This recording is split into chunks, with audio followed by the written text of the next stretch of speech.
올해 갈릴리 교회 표어는 하나님을 가까이입니다. 제가 얼마 전에 원로 장로님이 저한테 한 글을 보내주셨는데요. 스위스 정부의 통계에 의하면 스위스 국민의 47.6%가 카톨릭 신자래요. 그리고 44.3%가 개신교 신자라고 합니다. 그렇다면 신구교를 다 합하면 스위스 국민의 92%가 기독교인이라고 하는 거죠. 대단한 나라잖아요. 이 정도라면 기독교 국가라고 할 수 있을 듯한데요. 문제는 나는 개신교 신자입니다라고 밝히고 있는 44.3%의 스위스 국민 중에 매주일 교회 출석하는 사람들은 1% 내지 2%라고 그래요.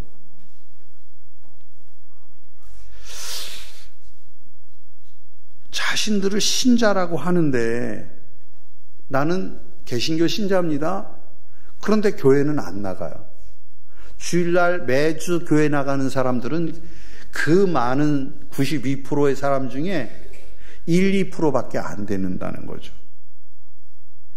그래서 교회는 죽어가는 거죠. 자기 만족일 뿐이죠. 학생은 학생으로 살아야 학생이고 농부는 논밭을 일궈야 농부죠. 도시 사는 사람을 누가 농부라고 그래요? 어부라고 한다면 바닷가에 나가 고기를 잡아야 어부죠. 갈릴리 교회에 나는 교인이에요 그런다면 마땅히 주일에 하나님께 예배하고 믿음의 교제가 살아있는 사람, 교회 사역에 관심을 가지고 협력하고 함께 기도하는 사람이 건강한 갈릴리 교회 성도라고 말할 수 있을 것입니다. 한국 교회가 아직 살아 있음은 예배를 사모하는 여러분이 있기 때문에 한국 교회가 희망이 있습니다. 우리 성도 여러분은 지금 춘계 영성 집회라고 하는 이름으로 모였습니다. 이 집회를 통해서 하나님께로 좀 더 가까이 나가고자 하는 그 마음으로 차목사를 불렀거든요. 그런데 차목사가 특별할 것이 뭐가 있겠어요. 이름만 그렇지 여전히 똑같은 예배지요. 그런데 이 평범한 예배와 기도가 바로 신앙의 기둥이 됩니다. 지극히 습관적인 틀에 박힌 루틴의 시간이죠. 주일날, 주일 저녁, 수요일, 금요일, 새벽기도 늘 틀에 박혀있는 습관적인 이것 같지만 바로 이 루틴의 시간이 내 영성을 지켜가게 되는 줄 믿습니다. 그렇죠. 예배의 루틴이 바로 능력입니다. 늘 습관적인 것 같지만 우리가 함께 모여서 찬양하고 기도하는 이 시간이 우리의 영혼을, 우리의 영성을 깨우게 됨을 믿습니다. 그래서 우리는 소리내어 찬양하고 소리내어 기도하는 거죠. 기도를 생각으로만 하는 게 아니고 말씀을 눈으로만 읽는 게 아니고 생각으로만 그리스도를 생각하는 게 아니고 우리의 신앙이 내 입술을 통해서 내 기도 소리가 내 귀에 익어가기를 바랍니다. 내가 찬양하는 소리가 내 귀에 익숙해야 돼요. 바라기는 오늘도 새벽에 보니까 기도에 깊이 들어가시는 분들이 많이 계시던데 적어도 이 집회하는 동안만큼이라도 우리가 조금 더 시간을 내서 우리의 기도가 조금 더 깊어지기를 원합니다. 기도가 단순히 내 소망을 하나님 앞에 아뢰는 그것이 아니라 기도가 깊어지면 내 안에 있는 영성이 살아나게 되는 거죠. 제 경험을 말씀드린다면 기도에 딱 앉으면 처음에 기도줄이 잘 안 잡혀요. 기도줄이 너무 가늘어서 바람 부는 대로 기도줄이 왔다 갔다 해서 잘 안 잡혀요. 무슨 말이냐면 기도를 하려면 오늘 내가 누구를 만나고 뭐를 신방을 해야 되고 누구를 만나서 뭐를 해결하고 이런 생각이 여기 쭉 들어와요. 그래서 그냥 순간적으로 교인들을 위해서, 우리 장로님들을 위해서, 권사님들을 위해서 막 기도를 해요. 금방 또 회의에 가야 될 것 같아요. 일어나면 안 돼요. 그냥 앉아요. 엉덩이 붙이고 그냥 앉아서. 그리고 더 하나님 앞에 기도하는 거죠. 장로님만 생각하는 것이 아니라, 장로님 이름 부르는 것이 아니라 장로님들의 그 한 분 한 분의 연약함이 내 눈에 그려지는 거죠. 이런 부분이 있는데 그 아들을 위해서 안타까워하는 마음이 제 안에 들어오는 거죠. 그래서 장로님의 마음을 가지고, 그 소망을 가지고 기도하기 시작하죠. 그러면 기도줄이 점점 굵어지는 느낌이에요. 그러면 더 기도로 들어가면 나중에는 이 백뮤직 소리가 내 귀에 잘 안 들려요. 기도에 깊이 들어가면 옆에서 누군가 기도하는데 그 소리가 잘 안 들리고 나와 주님과의 관계가 깊어지게 되니까 어느 순간에 눈에 눈물이 흐르는 거죠. 내 안에 그 아픔이 내 안에 느껴지는 거예요. 그래서 그의 아픔이 내 안에 아파져. 지금 우리 성도 중에 40대에 활발하게 일을 해야 하는 순간에 원치 않은 병으로 인해서 그가 지금 병원에 입원하고 큰 8시간의 수술을 하고 초등학교, 중학교 아이를 생각하면 눈물이 나고, 그래서 내가 그 마음을 생각하면서 하나님 앞에 눈물을 흘려 기도하는 거죠. 그러다 보면 그 기도가 깊게 나가는데 어느 순간부터 그 기도가 저의 기도인 줄 알았는데 어느 순간 하나님과 나와의 만남의 기도가 시작이 되는 거죠. 성도 여러분, 바라기는 우리의 찬양이 내 귀에 익어가기를 원하고 내 기도 소리가 내 귀로 들려지는 기도가 깊어지기를 주의 이름으로 축복합니다. 우리의 신앙이 단순히 생각에서 몸 바깥으로 튀어나와야 되는 거죠. 몸의 신앙으로 익어가기를 주의 이름으로 축복합니다. 기쁨의 그 소리가 찬양이 눈물이 되어 흐르게 되고, 찬양을 하는 그 노래가 어느 순간에 내 가슴을 울컥울컥하게 되고 마음이 뜨거워지는 거죠. 저는 우리 자녀들이 부모님과 함께 몸으로 교회에 오는, 함께 몸으로 신앙생활하는 우리 교회가 되기를 원합니다. 교회에 다니는 이유는 좋은 사람, 평안한 사람, 화목한 사람이 되려는 목적이 아닙니다. 만약 그것이 기독교의 전부였다고 한다면 지난 2000년 동안 이어오지 못했을 겁니다. 기독교는 영혼을 살리는 거기 때문에 그런 거예요. 단순히 교회 다녀서 좋은 사람 되려고 교회 나오는 게 아니잖아요. 한 사람의 변화가 아닙니다. 나 하나로 시작된 신앙이 나 하나가 끝나는 게 아니라 나로 인하여 내 남편, 내 아내, 내 어머니, 아버지, 내 사랑하는 아들, 딸, 손자, 손녀, 내 형제, 내 자매까지 복음의 능력은 계속 넓혀져 가는 거죠. 여러분, 어떤 이들은 말합니다. 아유, 우리 아들이 교회 잘 다니고 있어요. 저는 못 가지만 저희 와이프, 우리 어머니 지금 교회 잘 다니고 있어요. 무슨 뜻인가요? 교회가 좋다는 걸 안다는 뜻이죠. 그런데 교회는 우리 가족 중에 누구 한 사람만 좋으면 되는 것이 아니잖아요. 가정이 살고 공동체가 살고 민족과 나라가 사는 능력이 기독교 신앙에 있는 줄 믿습니다. 다르게 표현하면 나 하나 교회 다니는 것으로 충분하다고 여기신다면 여러분은 그동안 참된 복음을 경험하지 못한 것입니다. 단순히 신앙이 나이 들어서 노후에 교회 다니기 좋은 그러한 모습이 아닌 거예요. 목사가 왜 이런 표현을 합니까? 어머니가 생각할 때 내 아들은 너무 바빠요. 내 딸은 삶이 너무 분주해요. 교회 나가자는 말을 하기가 어려워. 너무 피곤해 하는 거야. 집에만 놓으면 잠자리에 들어가는 거 보면 애처로워. 정신없이 사는 것이 너무나 애달파. 요즘 그렇죠. 얼마나 바쁘게 살아야 합니까? 밤 10시 젊은이들 보니까, 우리 아들 보니까 밤 11시 들어올 때가 많아요. 그래서 어떡합니까? 교회 얘기를 못 꺼내는 거예요. 그나마 시간을 낼 수 있는 나 하나라도 교회 다니는 겁니다. 그리고 내가 그 교회 나오진 못하지만 그 아들을 위해서 내가 기도하는 거죠. 내가 그를 위해서 위안을 삼는 거예요. 여기서 아멘 하면 안 돼요. 그러면 내 자식이 내가 정말 안타까움으로 그 바쁘게 살아가는 아들, 며느리, 딸 생각하면 교회는 못 나오지만 내가 그를 위해서 기도하니까 그게 위안이 됩니까? 그 자식이 믿음으로 산다고 말할 수 있습니까? 그 자식이 정말 결정적인 순간에 믿음으로 이겨나갈 수 있겠습니까? 진짜 사는 길이 뭡니까? 예수 믿어야 삽니다. 복음은 그저 좋은 것이 아닙니다. 스피릿, 영을 깨우고 인생을 깨우는 능력입니다. 복음이 머무르는 자리는 당연히 변화가 있는 거죠. 복음이 뭡니까? 많은 내용이 있지만 예수의 십자가요 구원이고 부활인 줄로 믿습니다. 부활신앙은 머리로 이해하는 교리가 아닙니다.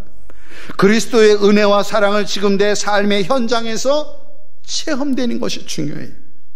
내가 예수 안에서 새로운 사람인 것을 깨닫는다면 분명 새 생명을 누리게 될 줄로 믿습니다. 진정으로 바라는 소망이 있다면 저는 저의 손주들이 성경을 암송할 수 있기를 원합니다. 시편 23편을 암송하고, 그죠? 하나님 앞에서 두 손을 모으고 기도하는 버릇이 우리 아이들에게 있기를 원합니다. 무의식적인 태도가, 믿음의 태도가 나와야 합니다. 우리 부모님들에게서 새벽이 되면 먼저 엎드려 기도하고, 우리 사랑하는 집사님, 권사님들 설거지하면서 찬양이 나오고, 길을 걷다가도 마음속에 머물러서 주님 감사합니다. 이 고백이 오늘 예배하는 여러분에게 순간순간 있어지기를 원합니다. 신앙이 단순히 생각으로 저 마음속에 굳어져 있는 신앙이 아니라 살아서 내 삶 속에서 이게 나와야 그 신앙이 살아 역사하는 것을 경험하게 된다는 거죠. 그럼에도 차 목사도 때때로 마음이 무덤덤해질 때가 있거든요. 별것 아닌 일에 넘어질 때가 있어요. 자꾸만 사소한 일에 불평이 나오네요. 목사임에도 때로는 짜증이 막 올라와요. 왜 그럴까? 영적으로 느슨해졌다는 뜻입니다. 그래서 영성 집회가 필요해요. 다시금 나를 돌아보고 도전을 받아야 할 필요가 있습니다. 때로는 분주하던 일을 멈추고 오직 말씀에 집중할 필요가 있어요. 똑같은 말씀이지만 말씀을 반복적으로 들어야 합니다. 하나님의 말씀만이 내게 힘을 주시고 용기를 갖게 하시기 때문인 거죠. 여러분의 갈릴리 교회는 성령의 인도하심을 받는 교회인 줄로 믿습니다. 교회 안에는 섬김과 수고도 충분합니다. 말씀을 몰라서가 아니에요. 그렇게 생각해 본다면 교회 문제 아닙니다. 문제는 누구예요? 나입니다. 지금 내 안에 뭔가 문제가 있는 거예요. 자꾸 불평이 올라오고 내 안에 뭔가 짜증이 자꾸 올라오는 걸 보니까 그것은 교회 문제인 줄 알았는데 아니에요. 내 문제예요. 저 인간 때문이 아니에요. 나 때문이에요. 내가 지금 영적인 무덤덤의 수렁에 빠진 겁니다. 여러분이 잘 아시는 사도행전 14장 루스드라에 나면서부터 걷지 못하던 사람이 이야기가 있죠. 그 형제가 바울의 설교를 듣는 모습이 예사롭지 않았습니다. 바울의 설교는 그날따라 특별한 것은 아니었어요. 바울은 언제나 복음의 메시지였죠.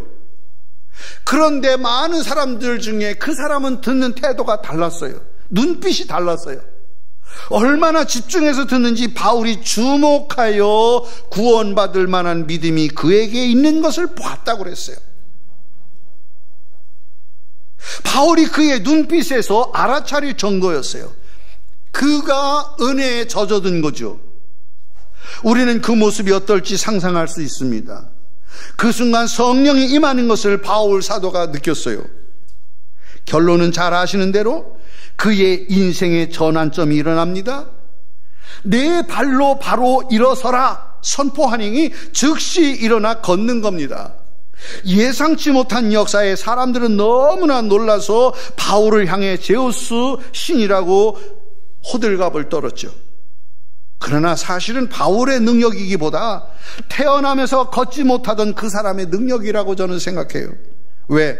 구원자 그리스도의 복음 생명의 말씀에 믿음으로 반응했기 때문에 그런 거죠. 사모하는 능력이 그에게 있었던 거죠. 많은 경우 전하는 자의 능력보다 받아들이는 자의 간절함에 은혜가 임할 때가 훨씬 더 많다고 저는 생각합니다.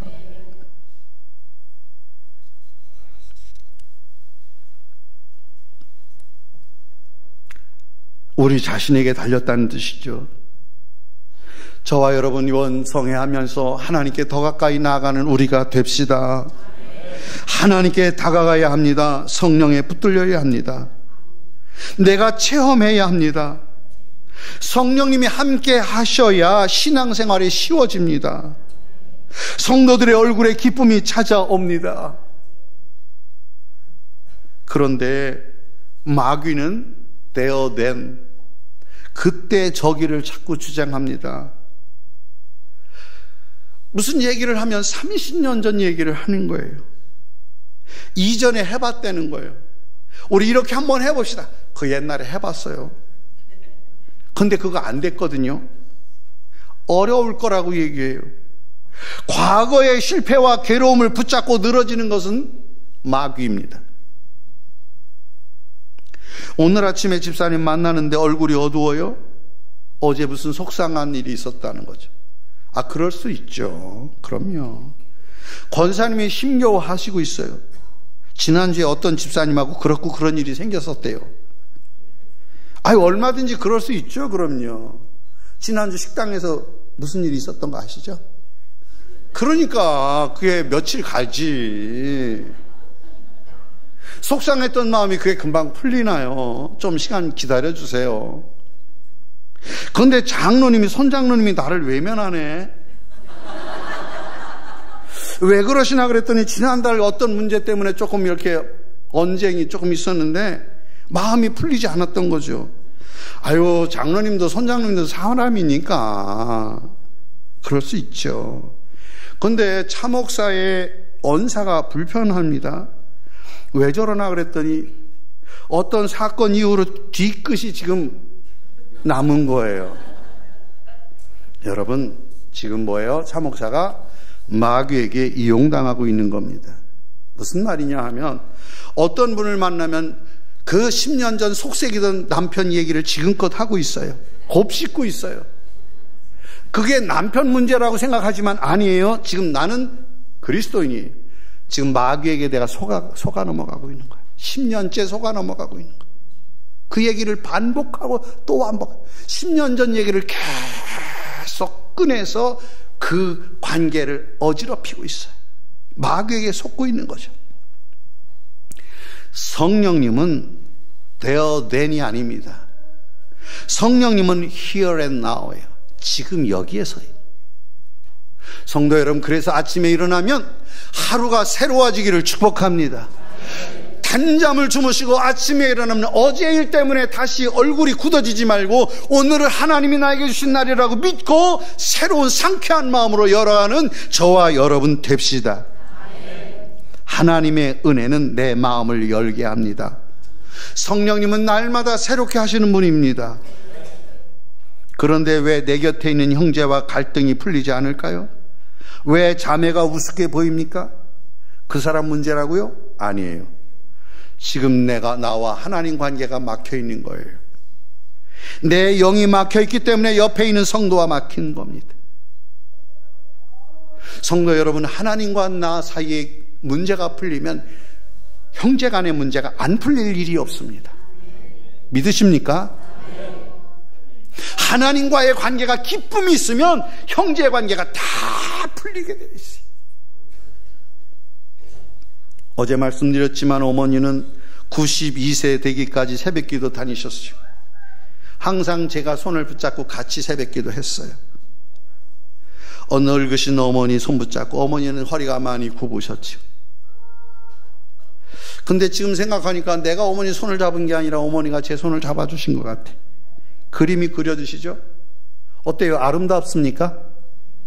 아들이 어머니의 손 붙잡고 어머니 이렇게 굽어진 손 붙잡고 같이 걷는 모습이 어떠세요? 아름다워 보이시죠? 네, 그럼요. 그럼 제가 착하다고 말씀드렸잖아요. 제가 왜 그렇게 합니까? 나의 엄마니까. 그렇습니다. 제가 어머니를 귀하게 여기니까 어느 날 보니까 제 손자가 할머니 손 꼭 붙잡고 가더라고요. 아버지가 그렇게 하면 아들이 뒤따라서 그렇게 합니다. 우리 교인들이 있을 때, 내 친구들이 우리 교회 왔을 때 일부러 우리 어머니 허리 굽은 어머니를 모시고 내려서 같이 식사해요. 내 친구들에게 말해요. 아, 우리 어머니야. 그러니까 친구들이 다 일어나서 아이고 어머니 그러고 인사하시더라고요. 만약에 내가 우리 교인들인데 아이 어머니 뭘 나오셔, 집에 계셔, 왜 나와? 그러면 틀림없이 우리 교회 권사님이 그럴 거예요. 장로님 왜 나오셔요? 목사님 걱정하게 집에 계세요. 그럴 것 같아요? 안 그럴 것 같아요? 그럼요. 그래서 내가 어머니를 귀하게 모시면 다른 교인들, 우리 성도들이 다 우리 어머니한테 끝까지 잘했어요. 성도 여러분, 우리 어머니한테 함부로 못하시죠. 늙고 잘 못 듣는다고 함부로 못했어요. 성도 여러분, 우리 담임 목사님 왜 귀하게 여기셔야 됩니까? 우리 담임 목사님이니까. 가만히 저쪽 뒤에 누가 아멘 안 하는 거 같아요. 다른 이유가 없어요. 그냥 우리 목사님이니까. 우리 목사님을 우리 성도들이 가벼이 여기면, 함부로 대하면 동네방네 사람들이 목사를 우습게 여겨요. 심지어 마귀들도 목사를 깜봐. 그러니까 우리 성도들이 우리 담임, 내 영성을 위해서 말씀을 선포하는 목사님을 귀하게 여기면 온 성도들이 하나님 앞에 은혜 받고 지역사회가 목사님을 존경할 줄로 믿습니다. 여러분, 왜 우리 장로님을 존중해야 합니까? 우리 장로님이니까 그러는 거지. 여러분이 우리 장로님들을 귀하게 여기고 우리 권사님들, 원로 권사님들, 우리 원로 장님들을 귀하게 여기면 마귀는 도망갈 줄로 믿습니다. 우리 교회가 살아야 합니다. 신앙은 실제입니다. 믿음은 행동이고 삶입니다. 제가 84년도에 서울연의 동대문 지방에서 감리사님 파송을 받아 목회를 시작했습니다. 지금껏 많은 성도들을 만났고 결코 잊을 수 없는 고마운 분들이 많이 있습니다. 그분들은 제가 뭔가를 잘해서 그런 게 아니에요. 지금 생각하면 우리 성도들에게 참 죄송해요. 어떤 때는 제 성질에 못 이겨서 예배 설교하다 말고 주기도문 합시다. 주기도문을 그냥 집에 가버렸어 내가. 이해되세요? 그때 30대 초반인데 담임자인데 그랬더니 우리 권사님들을 7, 8분 중진들이 우리 집까지 찾아오셔서 목사님 저희가 잘못했습니다. 그래가지고 내가 못 이긴 척 가서 또 설교했잖아. 고 목사 내가 그런 사람이야. 지금 생각하니까 우리 그 권사님 나보다 훨씬 더 영적으로 깊은 분이고 목자보다 더 많이 기도하시는 분이요. 그런 분들의 그 신실한 섬김 때문에 차 목사가 중간에 넘어지지 아니하고 여기까지 온 거지. 성도 여러분, 그분들이 그렇게 하신 이유는 단 하나예요. 하나님이 나를 불러주시고 나를 구원하시고 나를 택하셨다고 하는 고백이 있기 때문인 줄로 믿습니다. 요한복음 15장 16절에 보면 너희가 나를 택한 것이 아니요 내가 너희를 택하여 세웠나니 그랬어요. 하나님이 나를 택하신 것이 있기 때문에 이 자리에 있는 것이죠. 택하셨다는 말이 왜 그렇게 중요합니까?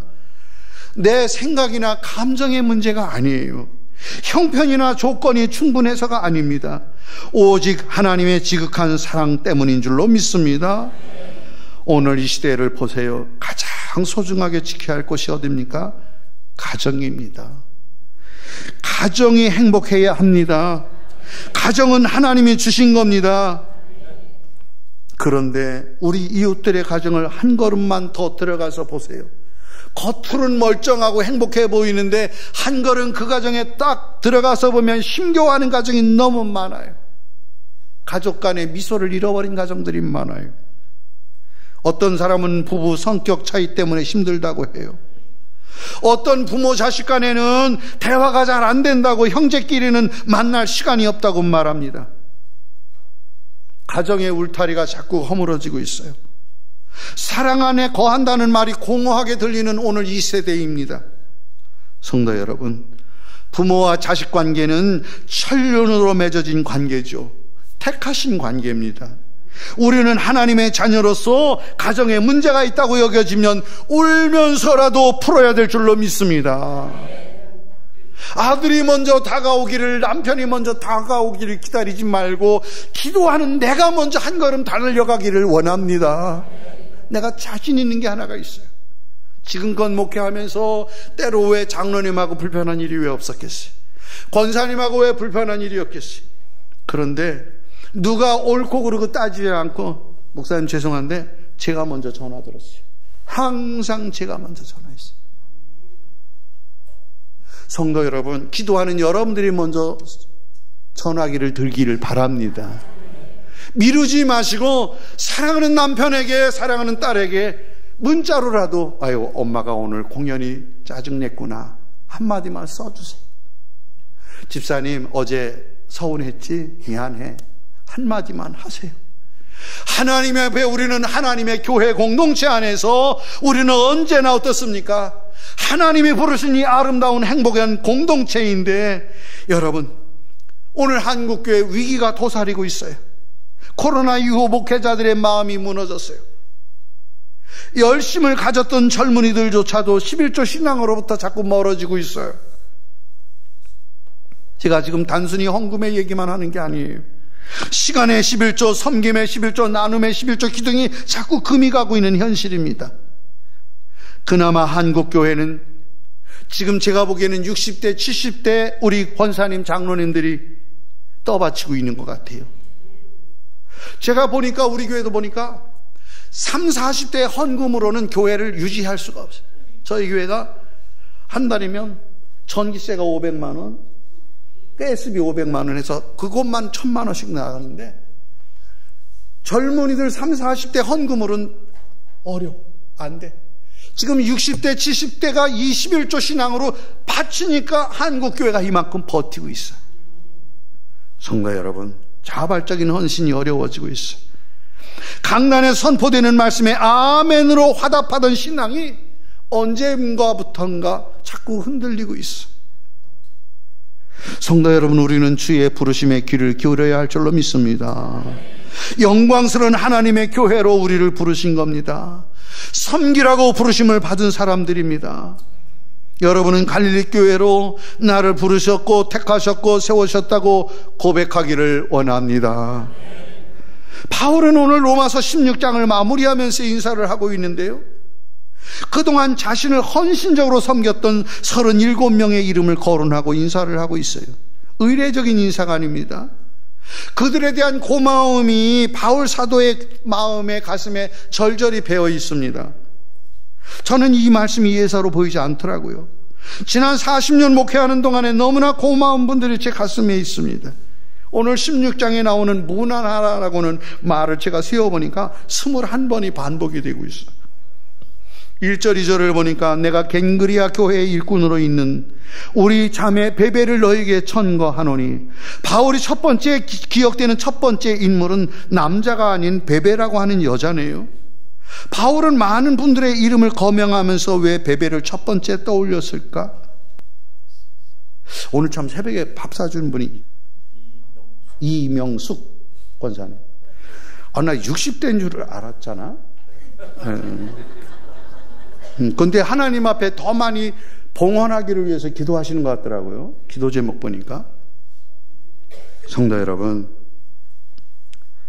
가족상은 잘 모르겠지만 오늘 베베 집사님은 바울에게는 잃을 수 없는 분이 틀림없습니다. 신앙생활이 쉽지 않았어요. 환영받는 종교가 그때 아니었죠. 그런데 바울은 여간 고단한 일이 아니었어요. 선교라고 하는 부분이 힘에 붙이는 일이었습니다.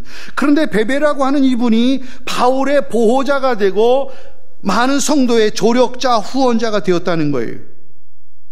저는 아마 10년 전에도 제가 이 얘기했을 텐데, 제가 교회를 개척했을 때요, 한 여건사님 잊을 수가 없어요.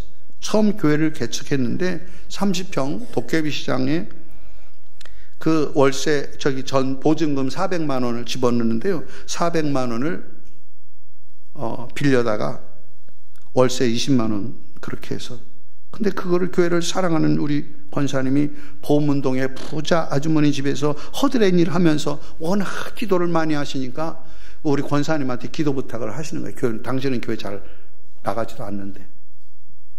그러면서 400만 원도 빌려줘가지고 교회 개척하고. 그런데 어느 날 권사님이 와서 할렐루야 그러고 막 와서 달려와서 막 그래요. 그래서 왜 그러시냐 했더니 안양에 땅 400평이 있는데 재판에 걸렸대. 그 부잣집 아주머니가 혼자 사시는데. 그런데 그 땅 없어도 충분히 사시는 분이래요. 부자래요. 근데 자존심이 상해서 못 견디겠다고 재판에서 이기기만 하면 나 이거 교회에다가 바친대. 우와, 개척한 지 얼마 되지도 않는데 400에 20만 원 월세 내고 있는 30평짜리 있는데 400평 안양에 땅 400평 바친다 그러니까 그 다음에 선포를 했지. 철야기도 했지, 작성기도 했지, 새벽기도 했지. 그래서 재판에 이겼다니까요. 할렐루야지. 하나님이 하셨어요. 응답하신 겁니다. 그런데 그게 끝이에요. 안 바쳤어요. 기도했지만 우리는 믿음이 좋았는데 그 아주머니 믿음이 없어가지고 안 바쳤다니까.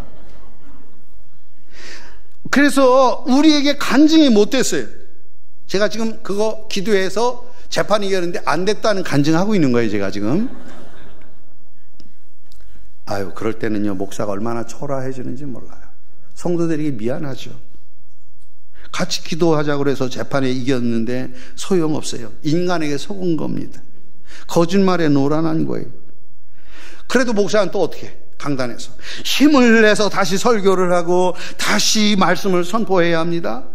그게 목사의 일이에요. 안 된 거 뻔히 안 됐으면 이제 설교 그만해야 되는데 그래도 또 설교해. 우리가 믿고 또 기도하자고 그래. 또 목사는 그게 신앙이고 교회입니다. 여전히 하나님은 살아계신다고 선포하는 것이 교회예요.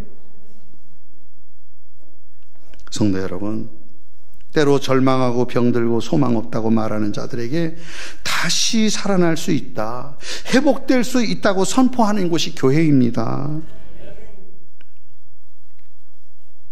그때 도리어 낭망하고 실망했던 젊은 목사를 곁에서 기도해 주시던 우리 권사님, 노 권사님들을 제가 잊을 수가 없습니다. 그분들은 이제 다 하나님께로 가셨지만 기도하시는 여러분, 여러분이 베베 집사님과 권사님이 되어주시고 베베 장로님이 되어주시기를 바랍니다. 우리 교회는 다시 살아날 수 있고 하나님이 회복하게 하시고 하나님이 우리 교회를 통해서 지역사회를 살리는 역사를 이루어 주실 줄로 믿습니다. 그렇게 날마다 선포하시는 담임 목사님 곁에서 여러분들이 후원자가 되어주시고 조력자가 되어주시고 협력자가 되어주시기를 바랍니다. 그 믿음으로 기도하고 그 신앙을 가지고 집에 돌아가 자녀들에게 선포해 주세요. 아들, 걱정하지 마라. 하나님이 너를 도와주실 거야. 염려하지 마, 딸. 주님이 너를 사랑하신다. 엄마가 기도하잖아. 제가 잊을 수 없는 게 한 가지가 있어요. 제 동생이 그 야간 근무를 하고 오면 면목동이 그때만 해도 포도밭, 배밭 이런 거 아직도 개발이 안 된 상황인데 신장로에 탁 내리면 정류장에 내리면 깜깜하거든요. 가로등도 없고. 그러니까 다른 엄마들은 나와서 기다리는데 어머니는 안 나오시는 거예요. 그러니까 제 동생이 엄마, 다른 엄마들은 정류장에 나와서 기다리는데 엄마는 안 나오고, 그러니까 어머니가 하는 말이, 예, 내가 지키면 하나님이 안 지킨다. 나는 일찍 자야 새벽 기도 가니까, 내가 새벽 기도에 가니까 하나님이 너 지켜줘야지. 내가 너를 어떻게 지키니? 그러더라고. 그게 내가 지금까지 잊혀지지를 않아. 수십 년이 지났는데. 어떻게 딸년을 매번 뒷공문이 따라다니며 지키냐고. 그 시간에 도리어 내가 일찍 자고 새벽에 일어나 딸을 위하여 기도하는 어머니의 기도를 들으신 하나님이 사랑하는 딸을 지켜주신 줄 믿습니다. 성도 여러분, 위기 없는 신앙이 어디 있습니까?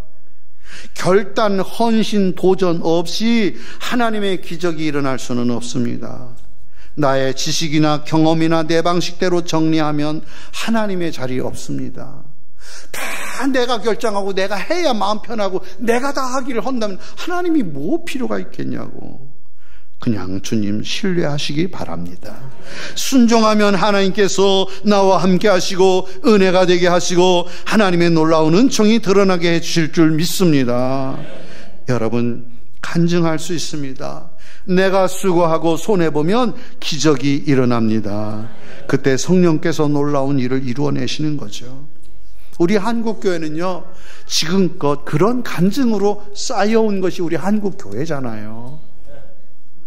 3절 4절에 보면 너희가 그리스도 예수 안에서 나의 동역자들인 브리스가와 아굴라에게 문안하라. 저희는 내 목숨을 위하여 자기의 목이라도 내어놓았나니 나뿐 아니라 이방인 모든 교회도 그들에게 감사하느니라. 그 부부가 얼마나 헌신을 하는지. 그들은 본래 로마에 있었던 사람인데 로마 황제 글라우디오의 핍박으로 로마를 떠나서 고린도로에 왔다가 바울을 만나게 됐잖아요. 이들 부부는 바울로 인해서 신앙 가진 사람들이 아니었어요. 그런데 이들 부부는 바울을 만나고 바울의 그 아름다운 헌신을 보고 자기의 목이라도 내놓겠다고 표현을 하고 있어요. 놀랍잖아요. 여러분 어때요? 크게 다르지 않을 것입니다. 크든 작든 오늘 우리 교회가 존재하는 것은 누군가의 보배로운 헌신이 있기 때문에 갈릴리 교회가 여기에 이 자리에 이만큼 하나님께 영광을 돌리는 줄로 믿습니다. 어떤 부서가 힘을 얻고 어떤 속회가 잘 되는 이유는 누군가의 열심과 수고하는 권사님, 장로님이 계시기 때문인 거잖아요. 여러분 따라서 해주세요. 누군가 수고하면 누군가 혜택을 받는다. 바라기는 여러분, 혜택 받으려고 하기보다 우리는 수고하는 사람이 됩시다. 내가 조금 더 수고하면 누군가 혜택 받습니다. 내가 수고합시다. 그렇습니다. 언제든지 교회면 누군가 수고하고 있죠. 그분의 수고를 우리는 잊지 말아야 합니다. 때로는 자존심이 상하면서도, 때로는 눈물을 흘리면서도 기도하고, 그리 애쓰면서도 눈에 띄지 않는 몇몇 사람들이 교회 안에 있거든요. 그렇게 헌신해요. 남이 알아주지 않아도 그저 믿음으로 하는 분들이 교회 안에 반드시 계시거든요. 옆자리에 계신 분 맞죠? 네, 그렇다고요. 교회와 주님을 사랑하기 때문에 헌신하는 분들이 있어서 우리 갈릴리 교회가 이렇게 하나님 영광 받으시는 교회가 되는 줄로 믿습니다. 아굴라 부부의 이야기도 여러 곳에 나옵니다. 고린도전서 16장, 디모데후서 4장, 사도행전 18장에 보면은 바울이 쫓겨나면 이 아굴라 부부도 같이 따라가게 되지요. 다른 곳으로 가려고 그러면 앞서가서 정리하고 준비하는 사람들이 이 부부였지 않습니까? 돈이나 시간이나 노력만 봉사한 게 아니라 영적인 체험도 대단한 분이었는데, 아볼로 목사님이 굉장히 지식적으로 깊이 있는 설교자였어요. 그런데 이 부부가 볼 때 성령 체험이 없는 것 같아. 그러니까 이 부분이 너무 아쉬운 거예요. 그래서 아볼로 목사에게 그 헌신하도록 겸손하고 지혜로운 방법으로 성령님의 역사하심을 아볼로 목사에게 가르쳐 주죠. 그런데 성경에 어떻게 도움을 줬는지는 모르겠어요. 아니, 아무도 몰라야 하죠. 그렇습니다. 이 부부가 영적으로 더 풍성한, 정말 아볼로가 하나님 앞에 크게 헌신할 수 있도록 배후에서 이 부부가 그렇게 도움을 주는 깊이 있는 부부였죠. 그 외에도 보면 에베네도에게 문안하라. 저는 아시아에서 그리스도께 처음 익은 열매니라. 여러분, 나로 인해서 신앙생활을 시작한 그 사람이 너무나 소중해서 잊을 수가 없습니다. 여러분, 잊지 못하고 기도하는 사람은 누굽니까? 재작년에 저희 교회 원로 장로님이 암으로 돌아가셨습니다. 장로님은 축구 선수였는데요, 한양공고 체육교사이시면서 축구 감독이셨습니다. 60년 동안 저희 교회에 다니셨는데요, 학교 다닐 때부터 교회 오고 싶어서 밤에 합숙생활하는데 새벽에 담장을 넘어서 교회 오고 그렇게 신앙생활하고 우리 교회 장로님까지 되신 분이었는데, 전립선 암이 재발이 돼서 많이 힘들어 하셨어요. 어느 날 저보고, 목사님, 제가 더 이상 교회 나오기는 어려울 것 같습니다. 장로가 돼서 지팡이 짚고 교회 나오면 교인들에게 덕이 되지 않을 것 같아요. 그리고 저희는 이제 그만 집에서 예배하고 할게요, 목사님. 그러시더라고요. 암으로 재발돼서 고통당하는 것 성도들이 알고 있으니까 제가 신방을 갔습니다. 장로님, 교회 나오세요. 그리고 주일 오후에 간증해 주세요. 그동안 성도들이 얼마나 많이 기도했습니까? 기도해 주신 우리 성도들에게 감사도 하시고 지금도 얼마나 괴로운지 말씀해 주세요. 그리고 천국 소망을 장로님 가지고 계시잖아요. 그 마음도, 천국에 대한 소망, 하나님의 나라에 대한 소망도 말씀해 주세요. 우리는 천국 백성 아닙니까? 그랬더니 장로님이 네, 그러더니 나오셨어요. 그래서 주일 오후 시간에 장로님의 간증을 들었어요. 성도들이 많이 울고 위로와 소망을 가졌죠. 그리고 그 이후로 2년을 더 교회에 나오셨어요. 물론 지팡이 짚고 힘들고, 마지막에 돌아가시기 3주 전부터는 도무지 교회에 올 수가 없어서 제가 주일 예배 마치고 나면 주중에 장로님께 갔어요. 갔더니 장로님이, 목사님, 제가 좋아하는 찬송이 있는데요, 그 찬송 저하고 좀 같이 불러주실래요? 그러자고. 그래서 찬송을 불러. 근데 이제 마지막에 가까워오니까, 목사님, 제가 목소리가 안 나와서 못 부르겠어요. 목사님 불러주세요. 그리고 제가 부르고요, 장로님은 누워서 지휘하더라고. 그게 뭐냐면, 제가 조금 불러볼게요. 저기 저 건너편 강언덕에 아름다운 낙원 있네. 믿는 이만 그곳으로 가겠네. 황금문을 들어가서 주님 함께 살리로다. 너와 나를 위해 황금종 울린다. 저 울리는 종소리와 천사들의 노래소리, 영광일세 할렐루야 기쁘다. 빛나는 저 강 건너편 아름답고 영원한 곳, 너와 날 위해 황금종 울린다.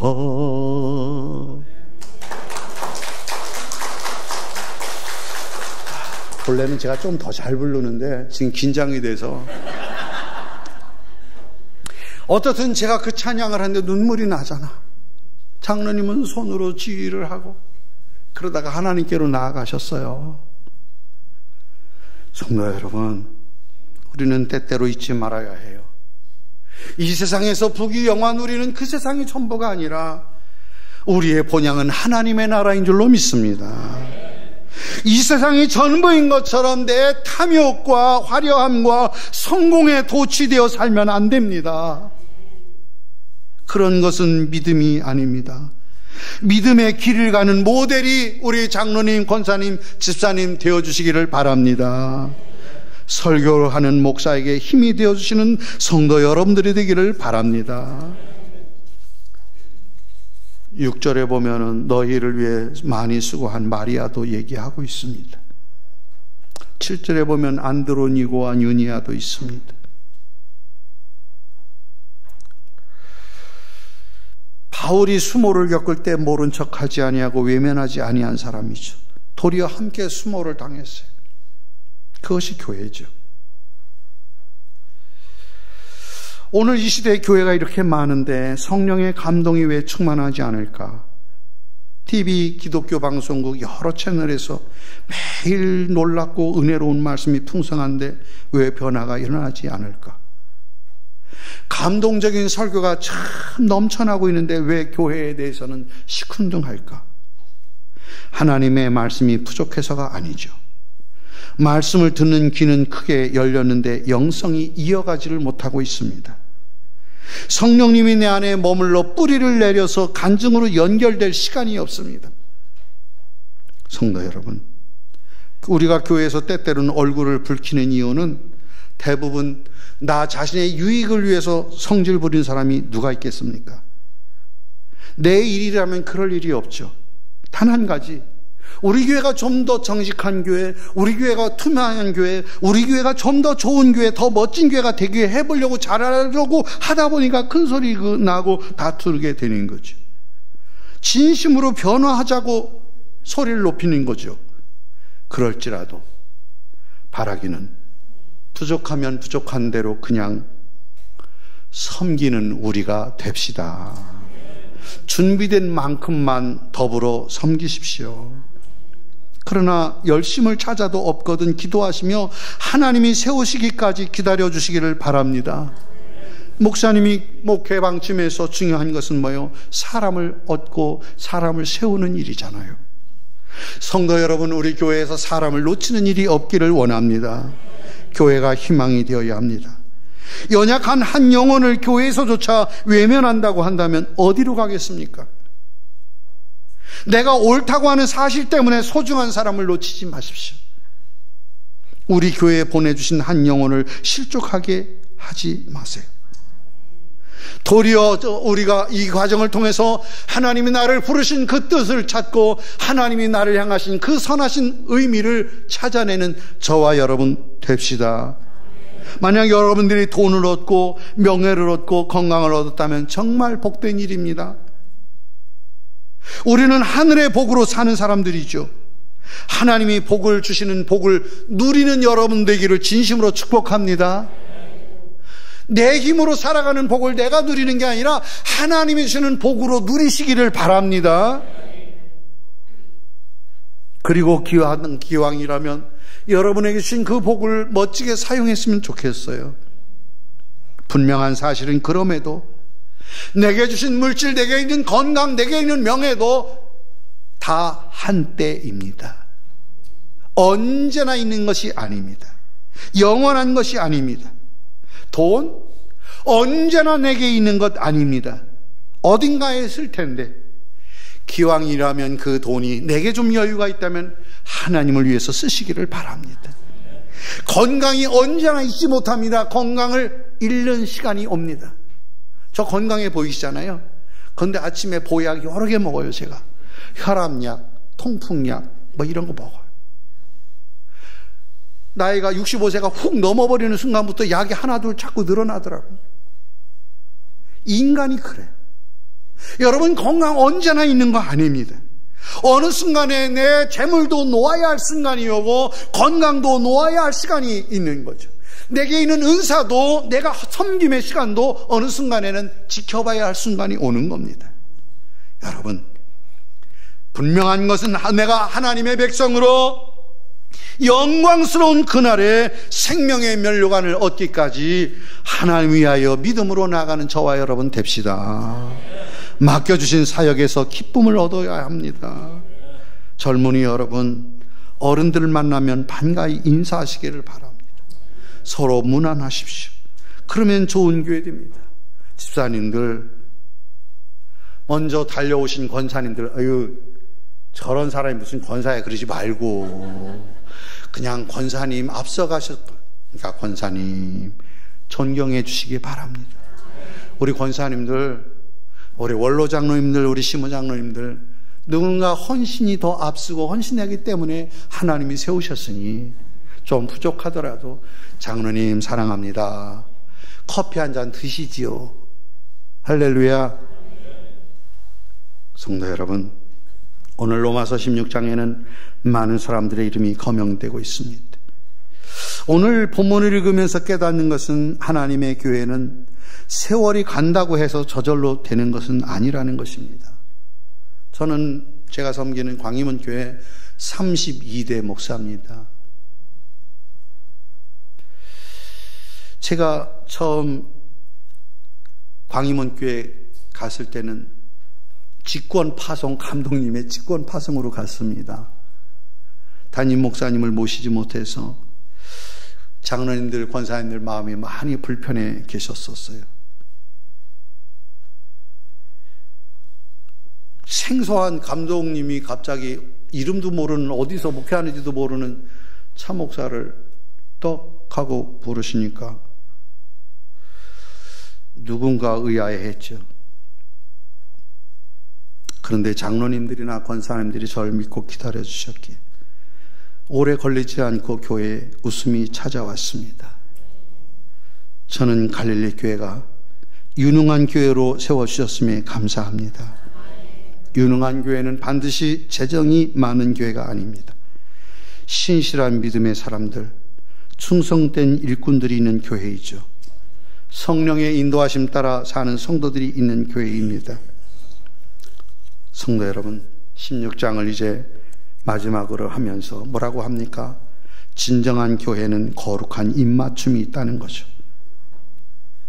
서로를 사랑으로 확인하는 이 하나로 묶어주는 인사법, 막힌 담을 헐고 친밀한 교제를 나누는 것, 정말 귀한 모습입니다. 은혜가 있는 교회는 관계가 친밀하죠. 서먹하지 않습니다. 반응이 쉬워지죠. 저는 우리 장로님들과 우리 권사님들, 늘 기도하며 교회를 사랑하는 여러분들이 있어서 갈릴리 교회 하나님 앞에 모이면 모두가 다 너무나 기쁘고 반갑고 서로를 축복하고 감사하는 아름다운 교회가 되기를 원합니다. 말씀을 맺겠습니다. 교회의 영성은 관계이죠. 관계가 살면 부흥이 시작되고 영적인 힘이 납니다. 교회는 위로받고 용서받고 이해받고 사랑받을 수 있는 교회여야죠. 누가 그러더라고요. 어떤 목사님이 인사만 잘해도 먹고 산다 그러더라고요. 이거는 비밀인데요. 한 2주 됐어요. 제가 이제 막 은퇴를 얘기하고 있거든요. 그동안 차를 한 14년쯤 탔는데 교회에서 사줘서. 그런데 원로 장로님이 80대 중반 되셨는데 주일날 봉투를 하나 가지고 오셔서 목사님 이제 차 사면 이제 한 또 10년 타셔야 될 텐데 제가 해드리겠습니다. 그리고 5천만 원을 갖고 오셨어요. 그래서 교회 통장에다 넣어놨어요. 좀 있으면 제가 새 차 타고 목사님 뵈러 오겠습니다만 저는 우리 김 목사님하고 같이 말씀을 나누면서 우리 성도들이 담임 목사님을 정말 많이 사랑한다고 하는 걸 제가 느꼈어요. 우리 목사님도 우리 성도님은 장로님들에 대한 자랑이 너무 많고, 성도 여러분 늘 행복한 교회가 되기를 원합니다. 믿음으로 신뢰하고 격려하고 용기를 주는 갈릴리 교회가 되기를 원합니다.